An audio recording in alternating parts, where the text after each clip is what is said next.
Six Truths from Discord by RB and the Skull.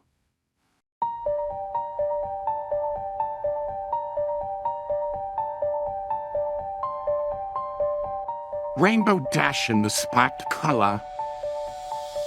Rainbow Dash flies with a spiked color around her neck. Its spikes point inward, scratching, poking her, drawing blood sometimes. You see, Rainbow lost a friend recently, and that injected the poison into her brain. You see, Rainbow is getting older now. Her body doesn't heal as fast. Her bones are a little more brittle. So what if the next plight does her in? What if she misjudges a turn? She'd never do that, she tells herself. But what if? And she careened into a barricade, and her skull fractures, and there's bits of bone in her brain, and so much blood, and there's nothing the doctors can do. She's already past her prime, though she doesn't want to admit it. Already on the way out. But what if she doesn't make it to that nice Wonderbolt's retirement package? This never bothered her until now. She'd never even thought about it. As she compartmentalizes it, she has to tuck it away in her mind. Anytime she's on the job, but at night, in bed, it always escapes its confinement, gnaws at her. The spiked color gets tighter. Is this it? Is tomorrow's race it? She thinks about resigning, that would be cowardly, disloyal. This was her dream. She can't be. Scared now. She put so much time, effort, sweat, blood into getting here. How can she be so afraid? One day, fate will grab that spiked color and give it a yank, and her head will come flying off. One day, who knows when? Me? I know when. But for now, all she can do is not sleep and barely eat and tell everyone she's fine.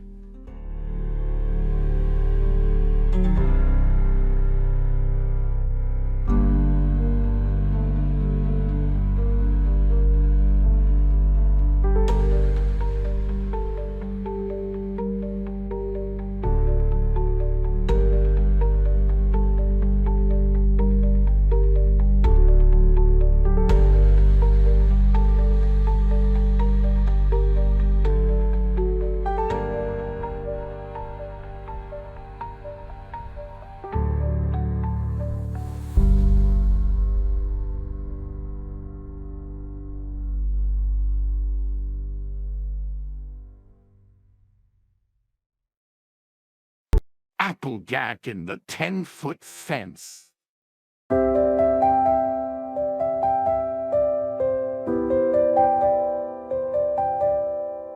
Applejack has, in true farm pony fashion, built a fence around her heart. It's 10 feet tall and electrified and topped with barbed wire. She first started building it when her parents died and has been adding to it ever since. You see, Applejack isn't very honest with herself. She's the tough one, or so she thinks. She can't be allowed to feel pain at all, the death that surrounds her. She's the rock of the group, standing resolute in the rushing waters that everyone else can cling to. But rocks erode, fences can be scaled, even if they're electrified, even if the barbed wire at the top cuts and nicks at your underbelly, threatens to rip you to shreds, even if it makes you bleed. Someday someone's going to scale that fence, reach that fleshy, warm, vulnerable heart.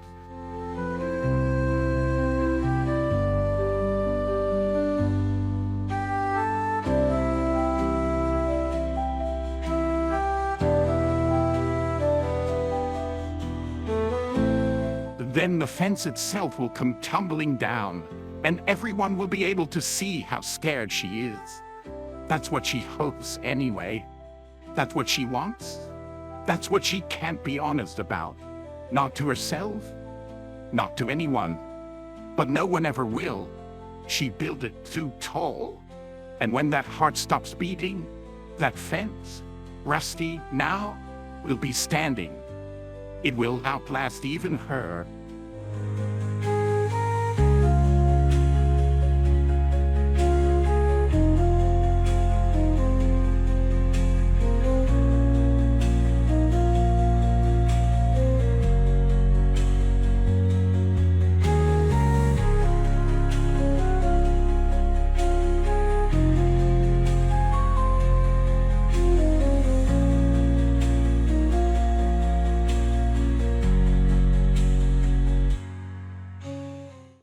Rarity and the Tightrope.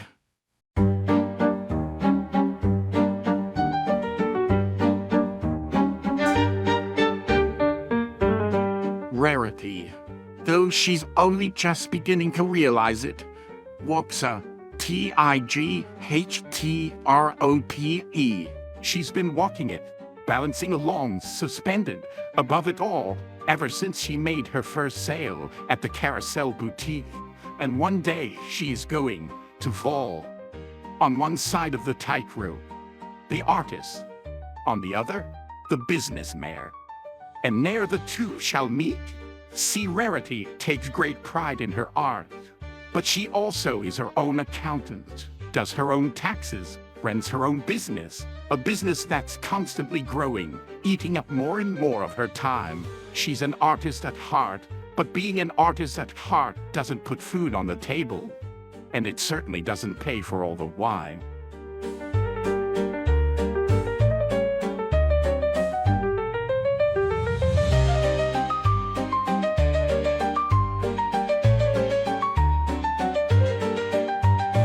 And it makes her uncomfortable.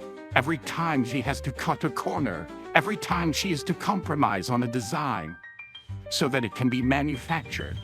A dress manufactured? Perish the thought.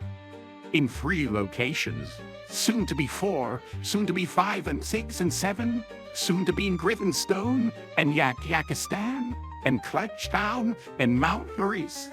And you get the idea. By dressmakers who make less than she did when she started. Keep the margins low, darling.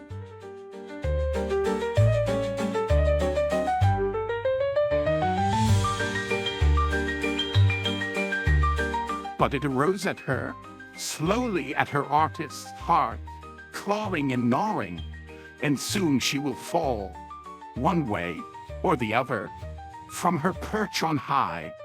Her element was generosity, you know. That's what she used when she turned me to stone. But she's always felt that she had to earn it, more than the others. Honesty comes so naturally to Applejack. Fluttershy always was so kind, even to me. But Rarity?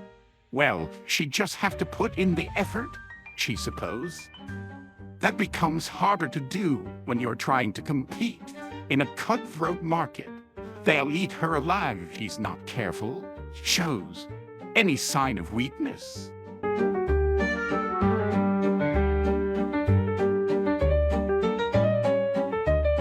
At what point does a virtue become a brand, become a selling point? At what point are you just going through the motions? Pony kind created a great beast and then chained themselves to it, and now it is in Rarity's home, eating Rarity's bread, eating Rarity, always eating, chewing and swallowing, until it has consumed everything and begins gnawing at its own legs. But not yet. Rarity isn't there yet, but it's coming. She's going to trip. She's going to fall, one way or the other. And it won't be pretty either way.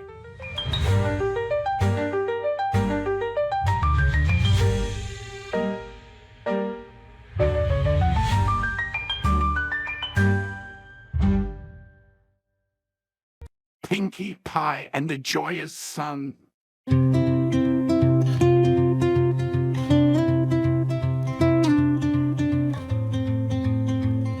Pinkie Pie is contrary to what you might expect. Genuinely a happy pony. She has a daughter now, or is it a son? And a loving husband, and she is content. But she is happy because she has no misery before. I am not saying that one can only be happy if they have been sad. There are certainly many ponies who have been very content with their lives, who have never been hungry. But Pinky is happy because she has tasted misery in her life, and she swore that she would do whatever it took to keep from falling back into its depths and becoming stuck in the bog and the muck and the blood again. And she also swore she would do whatever it took to help others escape it.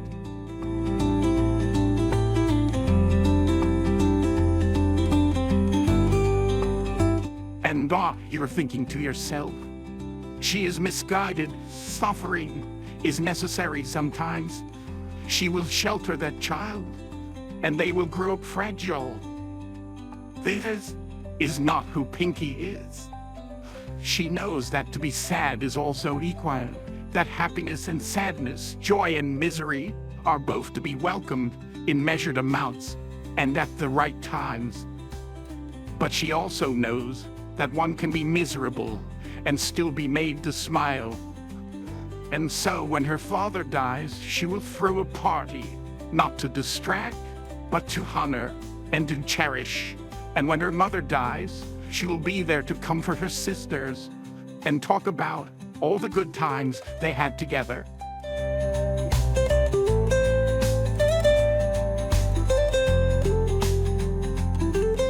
And when her friends die, one after another, she will be the last one standing. It's already started. She will cry, but she will also smile, and she will encourage the others to smile, and she will encourage me to smile, as she already has. Because, more so than even Celestia, she is the sun.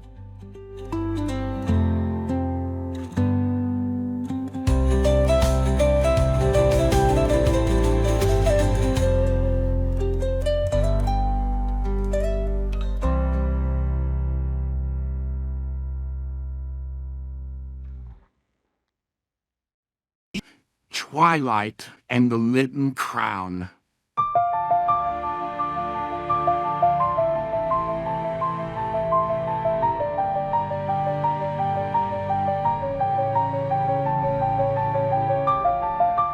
Twilight. Twilight.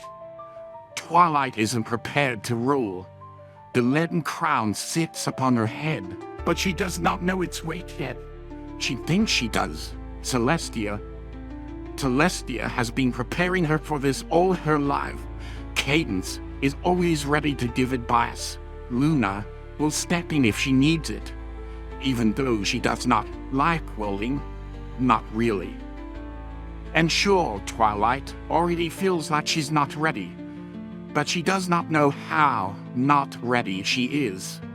Celestia always made it look so effortless, so simple.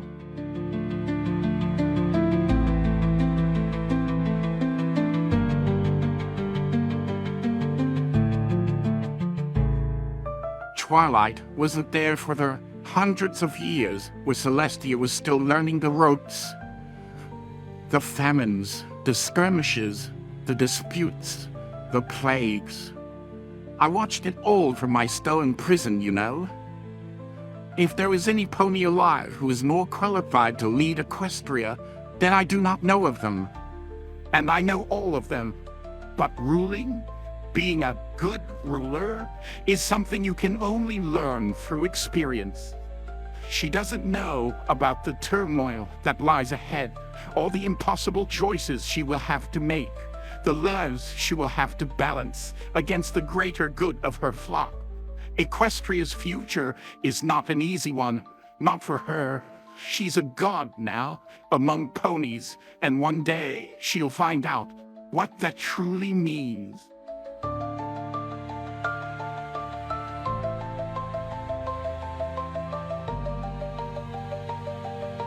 and she'll pull through it all because he's strong. Stronger than I, stronger than Celestia, and Cadence, and Luna, stronger than anyone. But she won't be the same pony she is now. There will come a time when she will look at herself in the mirror and she will no longer see the unicorn she was when she met me. She will no longer even see the alicorn who overcame so much to be there. She will only see the crown as Celestia's, and Cadence will, as Luna was always afraid to. And she will breathe, and she will sigh, and she will smile at her apprentice, the last of hundreds, upon whom she will inflict the same fate someday.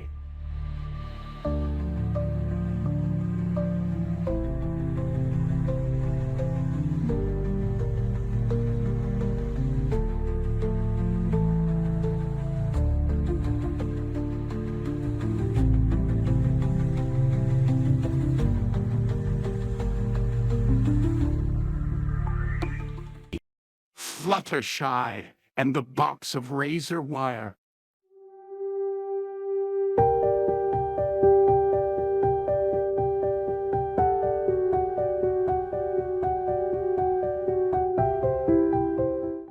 Fluttershy was born in a box of razor wire. It was a metal box, rusty as long as he's known it. The wire twisting and mingling through its bars like vines. But she was a small filly, and there was room for her then.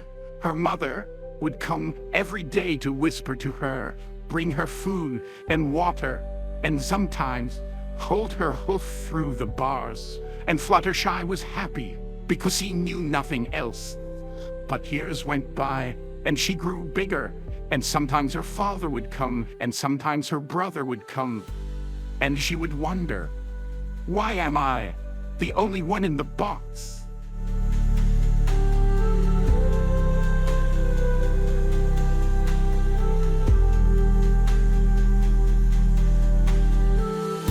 As the years passed, and she grew older, and she became a mare, beautiful, maybe, there was less and less room in the box, and the razor wire drew closer and closer, and she had to sit very still in the center, staring at the blades.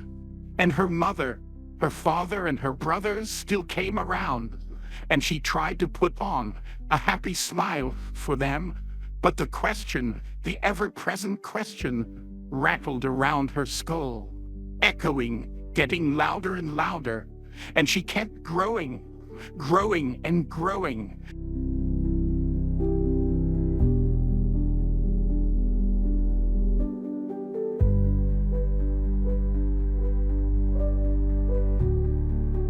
Until there was no more room, and the razor wire dug into her skin. Beautiful, maybe? And with every beat of her heart, every breath, every twitch, the steel bit deeper until it scored her bones. And her mother still asked to hold her hoof sometimes, but Fluttershy couldn't bear the pain, and eventually her mother gave up and stopped coming. And Fluttershy kept growing, and the razor wire kept cutting ribbons out of her. And Fluttershy realized then, as blood mixed with rust, and her heartbeat grew slower, and her vision grew blurry, that it was not a box. She had been born into a cage, and I watched her slowly, so slowly, bleed to death.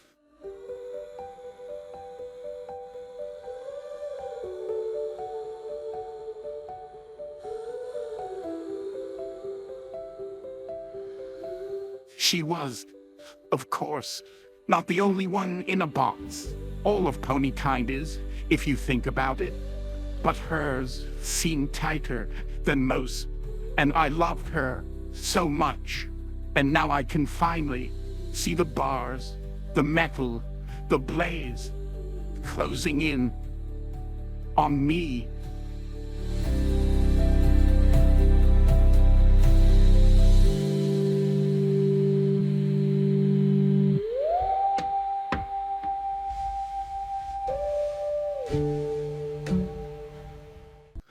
discord, and the inevitability of his fate.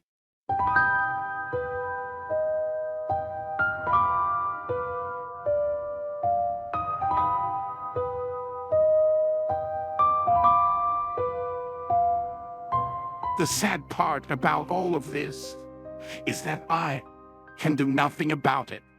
I'm a god, a trickster, a conniver. I twist words and ponies with ease. But to twist the truth, you need to know the truth. I can see my entire life, the lives of all things stretching out in all directions, all the paths they may take, will take, won't take, could take, would never take, wish to take, dream of taking. But I am just a pawn with a frightening amount of self-awareness granted. I do not truly have free will. I am merely following the script that was handed to me when this world was created. This is what being a god means.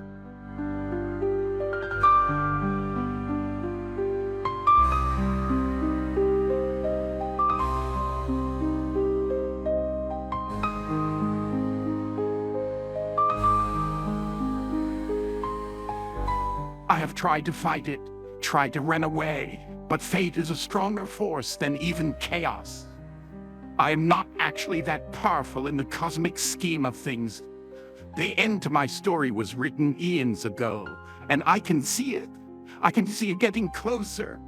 I can see every domino along the way. My emergence, my defeat by the sisters, my resurrection from the stone, my defeat by these wonderful ponies, my friendship with Fluttershy.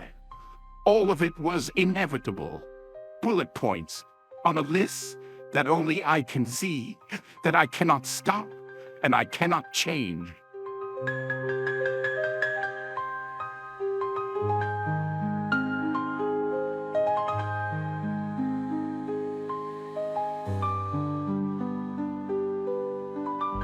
So I cannot help Rainbow with the spiked collar that digs at her throat. I cannot help Applejack with the fence that she herself built. I cannot help Rarity off the tightrope that she must walk. I cannot help Pinkie Pie even as she helps me become whole again. I cannot help Twilight bear the leaden crown that weighs upon her temples. And I could not help Fluttershy escape the prison that she was born into.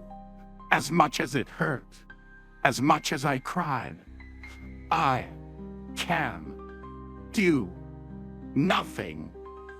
That is simply how it is. And that, my friend, reading these words right now, is the cruelest joke of all.